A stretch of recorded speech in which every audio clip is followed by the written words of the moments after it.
প্রিয় দর্শক, আসসালামু আলাইকুম ওয়া রাহমাতুল্লাহ।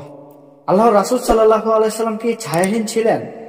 আসুন জেনে নেওয়া যাক। তো প্রিয় দর্শক, দেখুন, আমাদের দেশে অনেকের মধ্যে একটা কথা প্রচলিত রয়েছে যে আল্লাহর রাসূল সাল্লাল্লাহু আলাইহি সাল্লামের ছায়া ছিল না, রোদে বা আলোতে তার ছায়া পড়তো না। অনেক ইসলামী আলোচকও তাদের আলোচনা বা ওয়াজে এমনটি প্রচার করে থাকেন। এই তত্ত্বটি সঠিক নয়। এরকম তত্ত্ব সম্মিলিত একটি হাদিস বর্ণনা করা হয় যা জাল ও ভিত্তিহীন।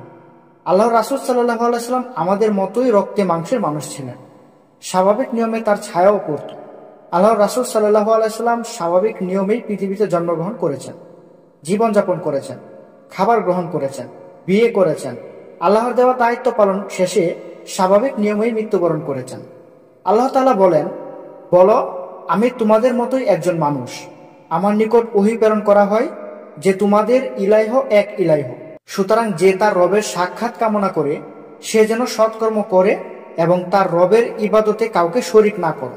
দুনিয়ায় আল্লাহর সব নবী স্বাভাবিক মানুষ ছিলেন।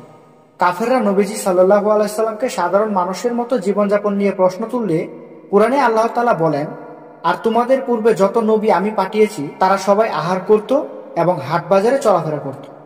আমি তোমাদের একজনকে অপরজনের জন্য পরীক্ষা স্বরূপ করেছি। তোমরা কি ধৈর্য ধারণ করবে? আর তোমার রব সর্বদ্রষ্টা। এছাড়া বিশুদ্ধ সূত্রে একাধিক হাদিস থেকেও বোঝা যায় যে আল্লাহর রাসূলের ছায়া ছিল।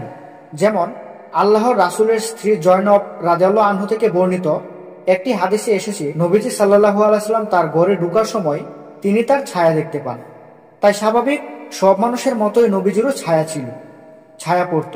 এই ব্যাপারে সন্দেহের কোনো অবকাশ নেই। তো প্রিয় দর্শক, আশা করছি আপনাদের সকলকেই বুঝাতে পেরেছি।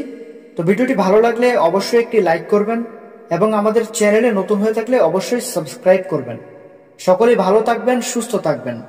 আসসালামু আলাইকুম। আল্লাহ হাফেজ।